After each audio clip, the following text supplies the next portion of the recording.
Cette émission vous est présentée grâce à la participation financière des caisses Desjardins de la Basse-Lièvre et du Cœur des Vallées, qui se distinguent par leur nature coopérative et leur implication au sein de la communauté.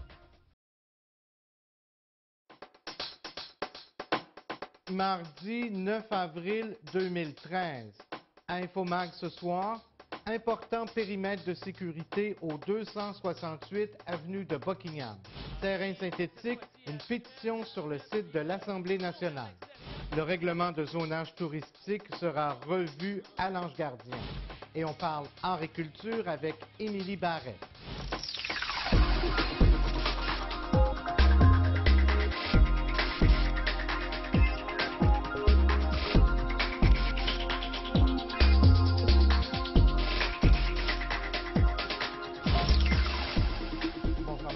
Bienvenue à Infomag, votre magazine d'information locale.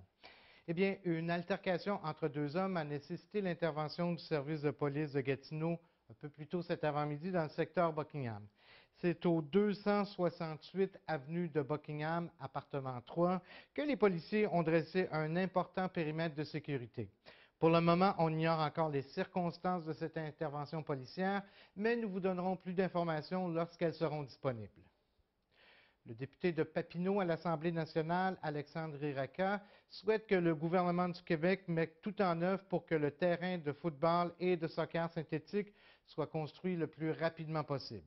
On sait qu'il s'était engagé lors de la campagne électorale à faire concrétiser la construction du terrain qui est souhaité autant par l'Association de soccer régional de l'Outaouais que par les Tigres. On peut rappeler que jusqu'à maintenant, la commission scolaire au Cœur des Vallées, la municipalité de l'Ange-Gardien et le conseiller de Buckingham, Maxime Pedneau-Jobin, se sont tous engagés à s'impliquer financièrement dans le projet. Dans le cadre de l'émission Parole à l'élu, diffusée sur nos ondes cette semaine, M. Iraca soutenait que le temps commençait à presser. Moi, on est rendu à 800 quelques noms. Là, ça vient de commencer. Moi, je vous prédis qu'il va y avoir 2000 personnes qui vont... C'est beaucoup, 2000 personnes. J'en ai vu des pétitions déposées à l'Assemblée nationale. Moi, je prédis qu'il va y en avoir 2000 et plus. Et je vais moi-même aller déposer la pétition à l'Assemblée nationale au Salon Bleu. Et je vais interpeller la ministre, Mme Malavoie, là-dessus. Elle est très au fait du dossier. Je lui ai parlé à plusieurs reprises. Il y a une urgence là-dedans. Et je vais vous dire pourquoi. Il y a des élections municipales qui s'en viennent au mois de novembre. Le budget discrétionnaire du conseiller municipal, il s'est déjà mouillé et impliqué en disant qu'il était pour mettre une somme d'argent. À l'Ange Gardien aussi. Vous changez de conseiller, voilà. Vous changez de conseil, même à l'Ange Gardien, cet argent-là risque de ne plus être là au mois de novembre. La ministre doit prendre la décision maintenant. Donc, moi, je vais tout faire, je vais pousser. C'est pas juste parce que c'est une promesse électorale que j'ai faite, là. C'est bien au-delà de ça. C'est pour que que ce soit le Parti québécois, le Parti libéral, là, je m'en balance, là, celui qui va... Mais il faut que le projet aboutisse pour les enfants de l'Est de la région. La pétition est disponible sur le site web de l'Assemblée nationale au www.assnat.qc.ca. Toutes les personnes qui souhaiteraient la remplir peuvent le faire en visitant l'onglet « Exprimez votre opinion ». On se transporte maintenant du côté de l'Ange Gardien. On se souvient que lors du conseil municipal, une vingtaine de citoyens étaient venus exprimer leur inquiétude quant à la modification au règlement de zonage pour permettre la construction d'une auberge de plus de 40 chambres dans le secteur du lac de Vine. Rappelons qu'un promoteur avait fait l'acquisition d'un terrain de 100 acres il y a quelques années et qu'il projette d'y construire un important complexe récréo-touristique. Eh bien, le conseil municipal qui s'apprêtait à changer le zonage de tourisme 1 à tourisme 2 a changé d'idée suite aux pressions des citoyens. Le zonage va rester le même, mais on va pouvoir modifier le nombre de chambres permis si le promoteur en fait la demande. Mais en regardant le règlement de zonage touristique de plus près, le maire Robert Goulet s'est aperçu que le zonage T2 était beaucoup plus permissif que la municipalité le souhaitait et qu'il va être revu d'ici peu. Alors, ça nous a permis de réaliser qu'il y a des choses dans ça. Vraiment, là, ça ne cadrera pas avec les visions de la municipalité, de notre qualité de vie, etc., etc. Alors, dans un court laps de temps ou assez rapidement, là, on va voir à reviser tout ça. Et s'il y a des choses qui ne sont pas conformes avec notre vision de ce que devrait être l'ange gardien, ce que le public voudrait que soit l'ange gardien, ben, on va éliminer ces choses-là de façon à ne pas être pris dans une situation où on devrait dire « Ah, on est quasiment obligé de l'accepter parce que c'est là ». Alors, on fait le ménage de tout ça. Vous comprendrez qu'on manque un petit peu de temps, là, c'est ainsi. L'ange gardien bouge beaucoup, beaucoup, beaucoup, là, et nos urbanistes ont beaucoup de matériel sur la planche, alors, mais on va trouver le temps de le faire parce que c'est important. Il faut se prémunir contre des choses qu'on ne veut pas chez nous. Toujours à l'Ange Gardien, la plateforme bio a reçu la semaine dernière toute une distinction alors qu'elle a remporté le Grand Prix Ruralia Desjardins dans le cadre de la réunion annuelle Solidarité rurale du Québec. On peut souligner que ce prix vise à récompenser des projets d'initiative populaire qui se démarquent par leur durabilité. Rappelons que depuis 5 ans maintenant, la plateforme permet aux personnes intéressées à tenter l'aventure de l'agriculture de le faire à petit prix. Pour le maire de l'Ange Gardien, il s'agit d'une véritable consécration du travail accompli. Sur 130 projets, la plateforme a gagné le premier prix. Alors, c'est un prix notamment qui comporte un trophée, mais qui avait également une belle bourse de 25 000 qui vient s'ajouter à ça, qui va nous permettre de continuer à faire progresser la plateforme. Alors, pour nous, ça a été un honneur extraordinaire de recevoir ça. On était confiants en soumettant notre candidature que dans son domaine, dans le domaine agricole, la plateforme était un peu unique dans son genre au Canada. On est à peu près, on sait qu'on est les meilleurs, les plus performants sur les 2 ou 3 qui existent, et notre structure est différente des autres. Mais de se faire reconnaître par nos pairs, c'est vraiment quelque chose de très glorifiant et très, très, très, très, très intéressant. Ça permet aux gens là, de continuer à bien travailler. Alors, ça fonctionne très bien. Je dis qu'elle est unique, elle est la meilleure, parce que dans les 5 ans d'existence, cette plateforme-là a déjà 4 jeunes agriculteurs qui se sont installés sur leur propre terre. Alors qu'ailleurs, dans d'autres plateformes qui sont reliées à des instituts d'enseignement, là, je veux dire, on ne parle pas de la même chose, nous aussi c'est privé.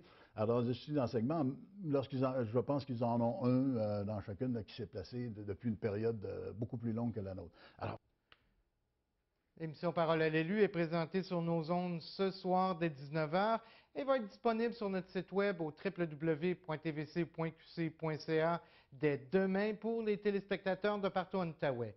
Mes invités cette semaine, le député provincial Alexandre Iraka et le maire de l'Ange Gardien, Robert Goulet. La police de la MRC des collines de l'Outaouais demande l'aide de la population pour tenter de mettre la main au collet d'un voleur qui opère principalement dans le secteur du chemin des Fabriques à l'Ange Gardien. Le suspect aurait effectué plusieurs vols de carburant diesel au cours du mois de mars dernier. L'homme aurait siphonné le carburant dans des véhicules qui se trouvaient à l'extérieur des entreprises. On parle ici d'excavatrices et de pelles mécaniques. L'enquête démontre que les vols se produisent dans la nuit entre 23h45 et minuit 30. Le suspect conduirait une camionnette, mais également à l'occasion une petite voiture. Lors des vols, il portait toujours un manteau avec des bandes réfléchissantes dans le dos et sur les bras. On ne possède pas une description précise du suspect, sauf une photo plutôt floue prise avec une caméra de surveillance. Toute personne qui possède des informations pouvant permettre d'identifier le suspect doit appeler le sergent détective Dominique Lafrenière au 819-459-2422, poste 3234, ou via Infocrime au 1-800-771-1800. Un conducteur de 23 ans a appris à ses dépens que la vitesse ne paie pas. En effet, vers 11h45 hier avant-midi, l'automobiliste a été arrêté par un policier de Gatineau qui effectuait une opération radar près du pont Major dans le secteur Masson. Il roulait à une vitesse de 113 km/h alors que la vitesse permise est de 50 km/h. Le conducteur était seul dans sa voiture, une Toyota Echo, et il circulait en direction ouest. Le jeune homme de Ripon, dans la Petite-Nation, s'est vu remettre un constat d'infraction de 1 037 $, 14 points d'inaptitude et son permis a été suspendu pour les 7 prochains jours. C'est dimanche dernier au centre communautaire de Buckingham qu'avait lieu le tirage Opti-Soleil du Club optimiste de Buckingham. En tout, 5 prix ont été tirés, soit un prix de 5 000 $, un de 1 000 et 3 prix de 500 $. Soulignons qu'un nombre limité de billets était disponible, c'est-à-dire 400 billets, et qu'ils ont été vendus à 50 $ chacun. Rappelons que le Club optimiste s'engage auprès de la jeunesse depuis de nombreuses années et que les sommes recueillies lors du tirage vont permettre de financer plusieurs activités, comme nous l'explique le président du Club optimiste de Buckingham, Jacques Jobin. Et puis ça nous permet de réaliser une grande partie de nos activités, en plus du vin fromage puis des autres levées de fonds, le barrage routier. Les activités, par exemple, comme le Gala Mérite, ça, on en parlera plus tard parce que c'est une grosse activité puis qui prend une bonne partie. Mais pour vous donner des exemples de ce qu'on fait avec ça, on a financé, par exemple, la participation des jeunes, l'équipe de curling aux Jeux du Québec. On a contribué au financement de leur participation à Chicoutimi. On contribue à secondaire en spectacle, par exemple. On contribue à l'harmonie. On contribue aux personnes exceptionnelles, là, le Noël des personnes exceptionnelles. Alors, tout ça, ce sont des activités auxquelles on contribue de 200 à 1000 $, disons. Et si on peut faire ça, c'est grâce au tirage, puis grâce à notre levée de fonds, qui de fait va très bien. Et puis, on est encouragé par la réponse qu'on a des gens. Là. On dirait que les gens sont toujours de plus en plus ouverts à contribuer à aider les jeunes. C'est la semaine dernière que le collectif régional de lutte à l'itinérance en Outaouais, le CRIO, a présenté son 5e bulletin noir sur blanc où on trace un portrait de l'itinérance dans la région. Encore une fois, cette année, aucune amélioration n'a été notée et une note de C- a été décernée. Pour nous en parler, j'ai rencontré le coordonnateur du CRIO, Alexandre Anger, un peu plus tôt cette semaine dans nos studios.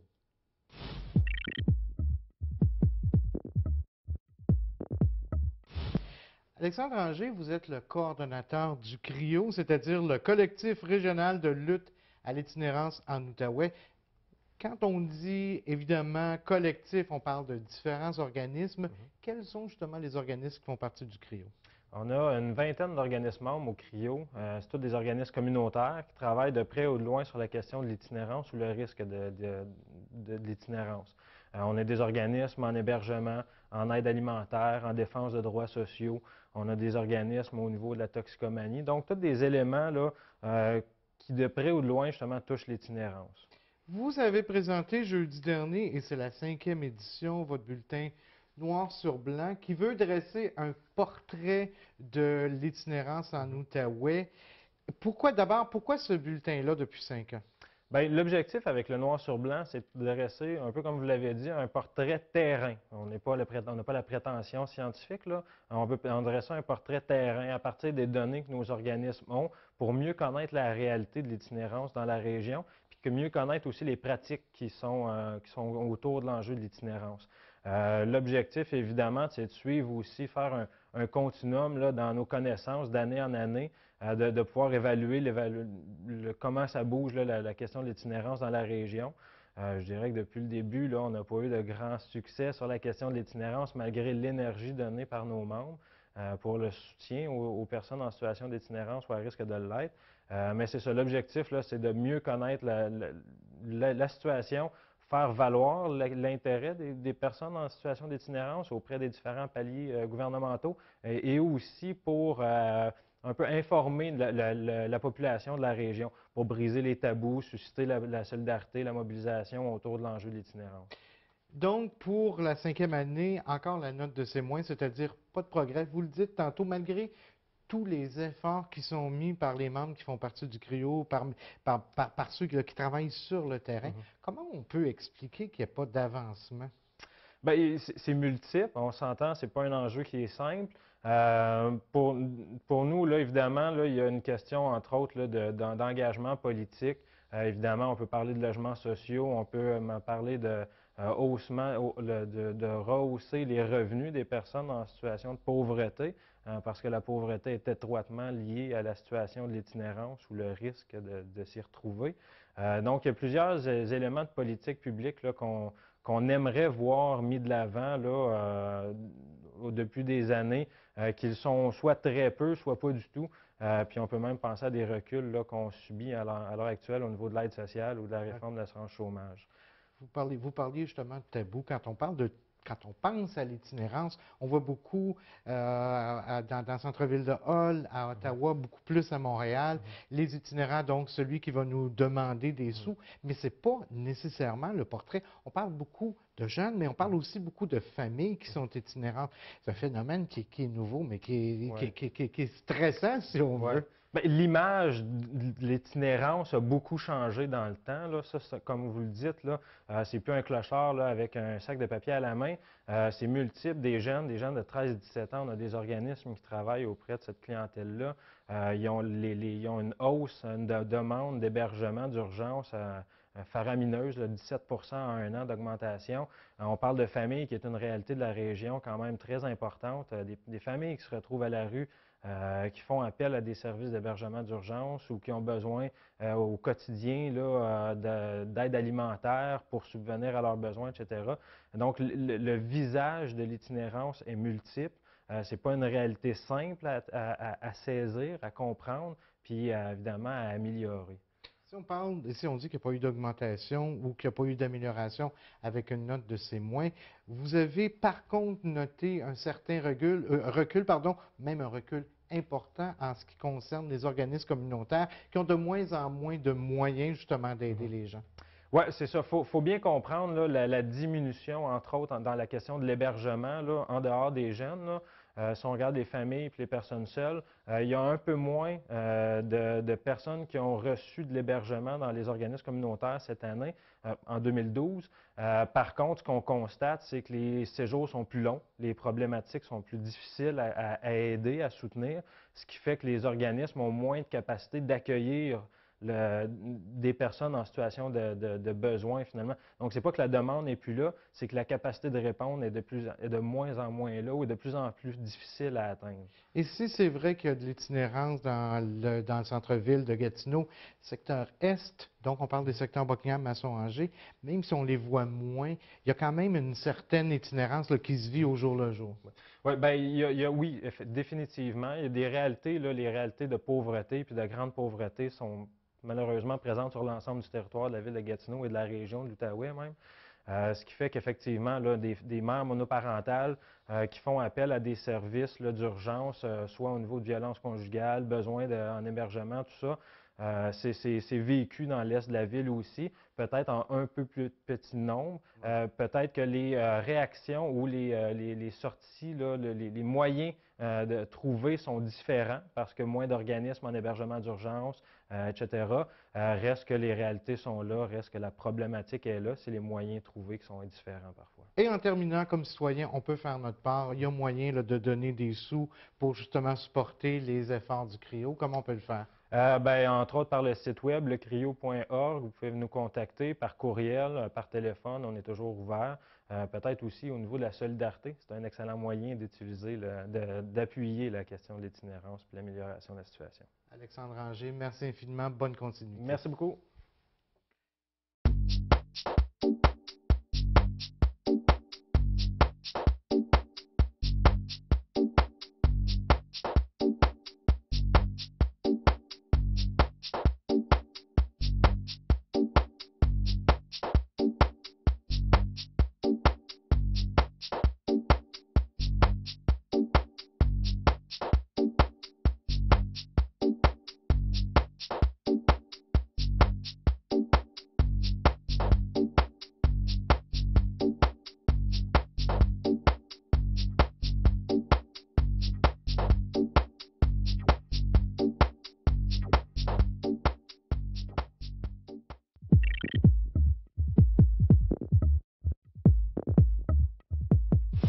On est de retour pour parler art et culture et cette semaine, nouveauté, c'est Émilie Barrette qui est notre nouvelle chroniqueuse art et culture.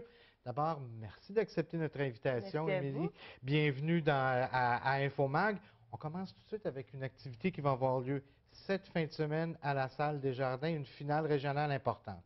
Oui, effectivement. Donc, cette année, c'est à la salle des jardins du Carrefour culturel Estacade à l'école Hornidas Gamelin que se tiendra la grande finale régionale là, de secondaire en spectacle le 12 et le 13 avril. Il y a 14 écoles de l'Outaouais qui sont représentées là, pour l'occasion. Lors des finales locales, il y a 2 lauréats là, de chaque école participante qui ont été sélectionnés pour cette finale régionale, en plus aussi de 8 coups de cœur. Donc, d'ailleurs, pour l'école Hornidas Gamelin, on a 2 lauréats, dont Alexandre Raby, qui est dans la catégorie expression corporelle, pardon, et on a également Casey Thibault, qui est dans la catégorie auteur, compositeur, interprète. Et on a 2 coups de cœur aussi, qui est Marc-Olivier Bisson et Virginie Carrière, et également Ariane Legault. Donc, on leur souhaite bonne chance d'ailleurs. Puis, comme je disais, Michel, le concours s'étale sur 2 soirées. Puis, les participants d'Hornidas Gamelin y seront le 13 avril. Et alors que l'école Sainte-Famille et Louis-Joseph Papineau, pour leur part, y seront le 12 avril. Le spectacle comprendra là, des numéros d'humour, de chant, de danse, de slam et de cirque. Donc, cette année, la finale régionale accueillera également là, un invité qui est natif de Buckingham, là, Patrice Servant. Donc, les billets sont en vente là, au coût de 12 $ pour les adultes et 10 $ pour les étudiants à la salle des jardins. Alors, c'est l'occasion de voir la relève, de voir tous ces jeunes-là qui peut-être un jour vont devenir les vedettes de demain. La chanterelle, on sait que c'est une espèce de fierté, si on veut, le chœur, la chorale qui présente son spectacle de printemps très bientôt. Oui, effectivement, ça se déroulera le 5 mai prochain à l'église Notre-Dame-des-Neiges, aux 3 rues Dona-Saint-Amour à Masson. Donc, vous pouvez vous procurer les billets directement auprès des choristes ou même là, à la porte. C'est sous la direction de Daniel Lafleur. Vous entendrez des pièces là, telles que « Je veux entendre le Québec chanter »,« J'ai quitté mon lit »,« Bravo, Monsieur le Monde », etc. Et donc, pour les intéressés aussi, je voudrais dire que la chanterelle là, est en campagne de recrutement. Donc, si jamais l'expérience vous tente, avis aux intéressés. Voilà, alors le 5 mai prochain, on peut se procurer des billets auprès des choristes ou directement à la porte.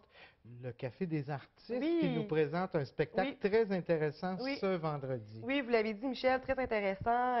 C'est à 20h30 le 12. On accueille Éric Bélanger. C'est un amoureux de notre langue. C'est un auteur, compositeur, interprète qui accorde une grande importance là, à ses textes et qui rend un hommage là, à la langue française. Donc, Éric Bélanger, il pousse là, encore plus loin le pouvoir de l'écriture là, avec des chansons qui sont imagées, qui donnent là, un caractère poétique à sa musique. Donc, il s'est mérité plusieurs prix, dont le Festival de Granby, Coup de cœur du Rosec, Coup de cœur de Tadoussac et j'en passe. Il vient tout juste de sortir son 3e album, qui est Speedo Tuxedo. Donc, c'est un article que la critique a encensé à maintes reprises. Donc, à voir, les prix des billets sont seulement 10 $ que vous pouvez vous procurer au Café direct des artistes. Voilà. On passe maintenant à la chronique de Daniel Lafortune. Donc, la tradition se continue. Qu'est-ce que Daniel nous offre aujourd'hui? Oui, une suggestion de DVD et suggestion de film également. Voilà. Je viens de prendre l'affiche au cinéma 11.6. C'est un film de Philippe Godot, d'après une histoire vraie. C'est l'histoire de Tony Muslin, une personne qui travaille comme convoyeur de fonds. On peut faire l'analogie avec Garda, les camions qui amènent les argents dans les banques. Eh bien, ça fait une dizaine d'années qu'il fait ce métier-là. C'est un employé modèle, efficace, présent. Et un jour, lorsqu'il se voit refuser un congé par son patron inflexible, eh bien, il va prendre en considération un plan de vengeance. Vengeance, et il va mettre en branle tout un processus pour réussir à filer avec un convoi, un camion, et le cacher. Dans ce camion-là, il y a 11,6 millions d'euros. Ça fait à peu près 14 millions de dollars. Et il va réussir, et c'est d'après une histoire vraie. Une mise en scène de Philippe Godot qui réussit à nous faire croire énormément à ce qui est arrivé. On le sait que c'est une histoire vraie, mais c'est surtout le personnage de Tony qui est interprété par François Cluzet, un des 2 intouchables, l'handicapé, qui lui réussit à nous faire gravir, je dirais, toutes sortes d'émotions. On y croit et il va réussir ce stratagème et finalement, on vit avec lui toute cette vengeance-là. Une très belle mise en scène efficace et fait à considérer, Tony Muslin vient de sortir de prison puisqu'il a été pris et cependant, il y a seulement 9 millions d'euros qui ont été récupérés. Où sont les 2,6 autres? On ne le sait pas. Donc, il a fait son 3 ans de pénitencier. Peut-être que pour lui, le vrai Tony Muslin, il y a un petit peu de richesse qui lui reste. Donc, un bon film, très véridique, 7,10. Vient de prendre l'affiche dans les ciné-clubs. Voici donc Pee-wee 3D, un film que beaucoup d'enfants, beaucoup de familles ont vu au cinéma. C'est l'histoire de Jeannot qui, avec son père, va déménager dans une petite ville, Mont-Saint-Hilaire. Et évidemment, il y a le rejet de l'environnement humain, de cet enfant qui doit être en 6e année. Mais il y a une jeune fille qui est le gardien de but de l'équipe locale qui va essayer de l'amener dans l'équipe puisque Jeannot, c'est un très bon joueur de hockey. Donc, avec le coach, interprété par Guy Nadon, eh bien, on va réussir à intégrer Jeannot dans l'équipe. Cette équipe-là doit travailler très fort pour se rendre au tournoi international le plus important sur la planète au niveau du Pee-wee, c'est-à-dire le tournoi de Québec. Eh bien, on va réussir. On va réussir. Évidemment, c'est une histoire un peu à l'autre rose. On y croit. C'est bien interprété. Et ce qui est intéressant dans ce film-là, c'est que le père du capitaine de l'équipe, et ce père-là, interprété par Claude Legault, lui, il est un petit peu aux antipodes de le hockey éducatif. Lui, c'est gagner à tout prix. Donc, on est pris entre l'exclusion et le gain versus l'éducation au niveau du hockey. Un bon film à voir en famille, à la maison, 6 sur 10. Voilà, alors merci beaucoup, Daniel. On continue maintenant dans notre secteur avec des spectacles qui s'en viennent dans le secteur de Buckingham. Oui. Les Samedis de l'humour qui vont nous présenter le dernier gala là, dans 2 semaines. Oui, effectivement, c'est le 19 avril prochain. C'est Julien Tremblay là, qui clôture là, les Samedis de l'humour. Et vous savez que M. Tremblay est un humoriste de plus en plus connu qui a été finaliste là, aux Oliviers en 2012. Voilà. Un groupe de la région qui s'appelle Arsène et qui vient de lancer un nouveau, en fait, un mini CD, Oui. deux pièces. Oui, effectivement, la formation est gatinoise, puis ils annoncent là, le lancement du tout nouveau vidéoclip pour leur single qui est intitulé Home. D'ailleurs, il est réalisé par Francis René et Jean-François Jouanis. Vous pouvez voir la vidéo là, sur arsonmusic.com. Voilà, alors c'est à suivre.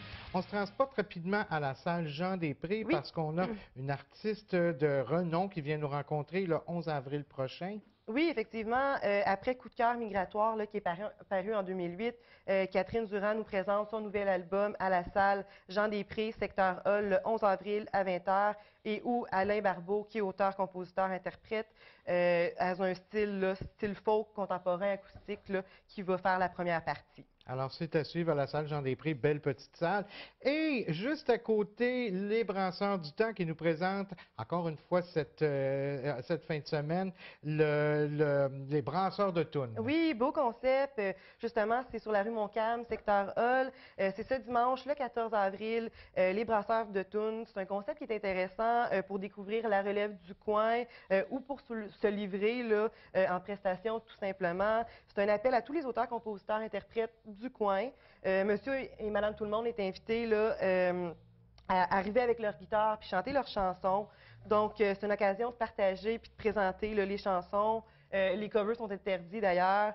C'est à tous les deuxièmes dimanches là, de chaque mois. Je vous invite même là, à mettre au défi là, un de vos proches. Voilà. Puis l'entrée est libre, donc ce dimanche à compter de 19h. Voilà, ben merci beaucoup Amélie, le baptême qui est fait. On se revoit la semaine prochaine. Alors, mon nom est Michel Pilote, je vous invite à rester des nôtres tout de suite après notre émission. C'est l'émission Parole à l'élu avec Alexandre Ireraka et le maire de l'Ange Gardien, Robert Boulet. Passez une bonne fin de soirée sur nos ondes.